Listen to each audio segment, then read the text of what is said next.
여러분 안녕하십니까. 12월 24일 새벽이 되었습니다. 저는 책입니다. 그리고 보니 오늘이 크리스마스 이브입니다. 저는 청춘을 군에서 보냈습니다. 그래서 이맘때면 자주 군복을 입고 있었을 때가 생각이 납니다. 다들 고생이 많죠. 어제 23일 북한 김정은은 오후 4시 32분 평안북도 순안 일대에서 동해상으로 SRBM 2발을 발사했습니다. 합참은 한미 대비 태세를 유지하고 있다고 밝혔습니다. 앞서 평안북도 동창리 이른바 새 위성 발사장에서 자칭 정찰 위성 발사 실험이라고 주장하는 준중거리 탄도미사일 MRBM 2발을 발사한 지 딱 5 만에 다시 탄도미사일 도발을 재개한 것입니다. 북한의 이번 도발은 앞서 지난 20일 한미 공군이 F-22 랩트기 그리고 F-35A 그리고 전략폭격기 B-52H 등 최신 기들을 동원해서 한국 방공식별구역 카디즈 안에서 연합훈련을 실시하고 이틀 전 22일 우리 위성이 찍은 평양 지상 영상을 공개하며 북한을 환히 보이는 이걸 그대로 공개를 하며 북한 대비 우월한 감시 능력을 확인시킨 이후에 이루어졌습니다. 집권 여당인 국민의힘 전당대회 대강 3월 8일로 예정이 되었습니다. 3월 8일 할 것으로 보입니다. 문제는 누가 당대표가 되느냐 하는 문제입니다.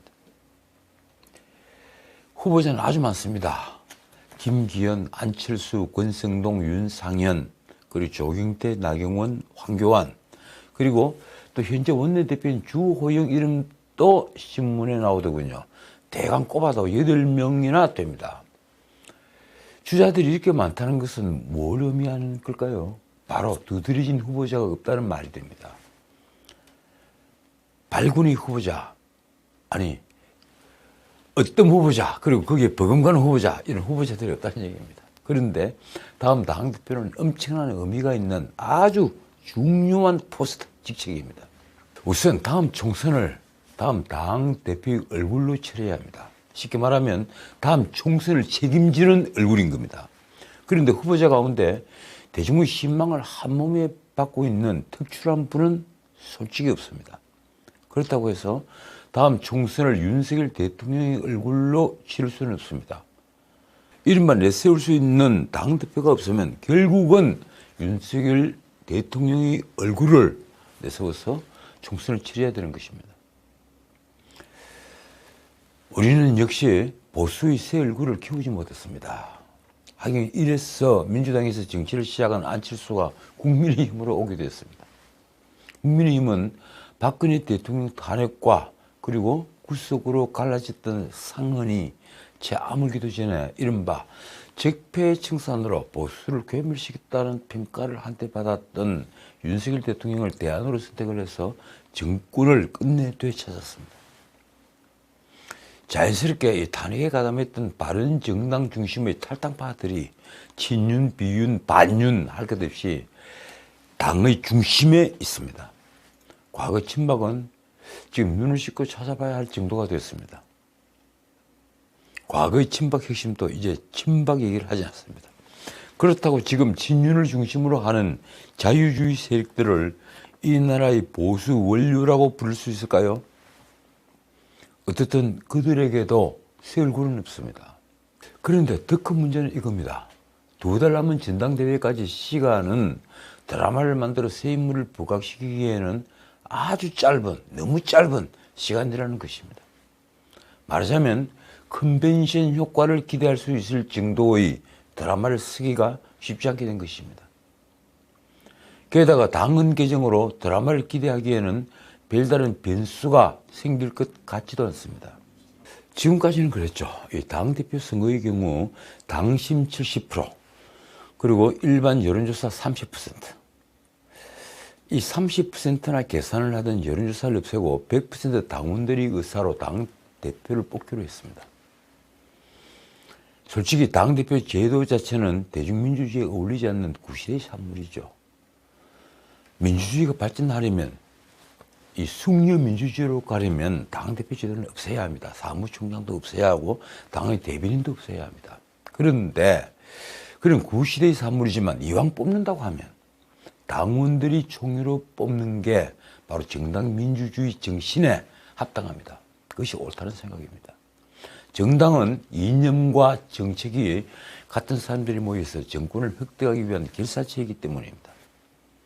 어쨌든 국민의힘은 23일 차기 당대표 선출 방식을 당원투표 100% 그리고 결선투표제 도입 등으로 확 바꾸는 당헌 당규 개정안을 전국위원회에서 확정했습니다.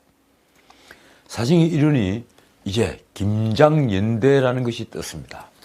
며칠 전부터 김장연대에서 이게 뭔가 싶었더니만 바로 김기현 더하기 장제원 이 연대라는 게 뜬 겁니다. 정확히 말하면 에드블룬이 띄워졌습니다. 그게 참 묘한 것이 친윤계에 늘 두 번째 인물로 거론되던 장제원이 그리고 권성동 다음에 거론되던 장제원이 김기현과 손을 잡았다는 줄거리이기 때문입니다. 마침 친윤계 주자로 권성동이 자신도 출마한다 아니면 말을 탄다고 소문이 쫙 났던 시점의 말입니다. 두 사람은 아직 결정된 것은 없다는 식으로 일단 부인을 하고 있지만 김장연대에 합의한 것은 사실인 듯 합니다. 김기현은 라디오에 나가 김장연대가 곧 당대표가 되는 건 아니지만 화합의 모델을 만들어 나가는 중요한 모멘텀이 될 것이라고 말했습니다. 화합의 모멘텀이다. 그러니까 친윤, 비윤, 화합의 모멘텀이다. 이런 얘기를 한 겁니다. 그렇다면 친윤, 권성동은 어떻게 되는 걸까요?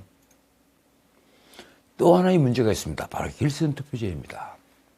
아무리 친윤계가 난립을 해도 결국 2위 안에 친윤계 후보가 한 명이라도 들어가면 친윤계 단일화 효과가 날 것이므로 결국 친윤이 당권을 잡기 쉬워진다는 것입니다. 말하자면 김장연대든 권성동이든 비윤 진영의 안철수, 유승민까지 모두 결선투표제에 기대를 걸고 있는 형국이 됐습니다. 적어도 2등 안에는 될 자신이 있다. 그러면 최종 투표에서 내가 이긴다. 이런 얘기죠. 어쨌든 김장연대의 한 축인 김기현은 논란이 됐던 친윤 핵심 권성동의 거친 언행에 대한 반사 효과로 친윤으로부터 득점 포인트를 올리는 모양입니다. 그러면서도 그는 김장연대설에 대해서는 저는 김장 담그는 소재가 아니다. 이런 우스갯말로 비켜갔습니다. 어쨌든 김장연대설에서 보듯이 당권 경쟁이 본격화되면 그동안 물밑에서 오가던 주자 간 합종 연행이 수면 위로 떠오를 전망입니다. 당원들을 대상으로 한 여론조사에서 선두권에 있는 두 사람이 자주 거론되더군요. 바로 나경원과 안철수. 이 나경원과 안철수는 김장연대를 비롯한 친윤의 움직임에 지금 촉각을 곤두세우는 분위기입니다. 말하자면 이 김장연대의 김기현을 혼자 힘으로는 이기기 쉽지 않기 때문입니다. 언론 보도를 보면 나경원은 어떤 주자와도 연대는 없다고 선을 딱 껐습니다. 그러나 안철수는 내심 연대의 뜻을 내밀고 있습니다. 그래서 이제 안철수는 이날 저출산이라는 표현을 저출생으로 바꾸는 저출산 고령사회 기본법 개정안을 발의했습니다. 언론 보도에 나온 국민의힘 관계자는 수도권과 2040 세대 여성 당원을 겨냥한 전략이라면서 저출산 고령사회위원회 부위원장을 맡고 있는 나경원과의 접점을 마련하기 위해 안철수가 고심하고 있을 것이라고 말했습니다. 사실상 안철수가 나경원에게 먼저 손을 내미는 형국입니다. 그러나 관전자들은 결선투표제 도입이 결정돼 굳이 이 선두권의 두 후보가 연대할 필요성을 느끼지 못할 것이라고 보고 있습니다. 두 분 다 2위 안에 들 자신이 만만하니 말입니다. 친윤 후보가 과반 득표할 가능성이 높아질 경우에만 두 후보 간 연대가 가시화될 것이라는 말입니다. 이 판에 2030의 지지를 아직 많이 가지고 있다는 이준석이 지금 고춧가루 멘트를 날렸습니다. 이준석은 20일 고려대 강연을 갔더군요. 그 강연 제목이 참 재밌습니다. 보수주의의 길을 묻다. 그런데 성상납 문제를 말끔히 해결하지 못한 이준석이 보수주의 운운하는 게 우습지 않습니까? 그는 20일 고려대 강연 직후에 기자들에게 김장연대에 대해 이렇게 말했습니다. 새우 두 마리가 모이면 새우 두 마리이고 절대 고래가 되지 않는다. 쉽게 말하면 김기현도 장제원도 세우지 고래는 아니다, 이 얘기입니다. 이 말이 뉴스를 타자 이번엔 정진석 비상대책위원장이 공개 제동을 걸었습니다. 정진석은 페이스북에 이렇게 글을 썼습니다. 지난해 대선 후보 경선 과정에서 윤석열 후보에게 돌고래에 걸맞은 예우를 해야 한다고 문제 제기를 했다. 그 당시에 이준석 대표는 고등어와 멸치도 똑같이 대우해야 한다고 나를 치받았다.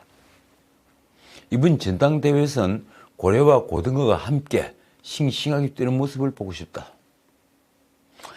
그러니까 이준석이 대선 후보 경선 때 다른 후보들을 고등어 등에 비유하며 동등하게 대해야 한다고 주장하다가 이제는 친윤 후보를 세우에 빗대어 말을 바꿨다는 점을 지적을 한 것입니다. 어떻게 국민의힘에 가면 유력 정치인들이 모두 물고기가 되는 겁니까?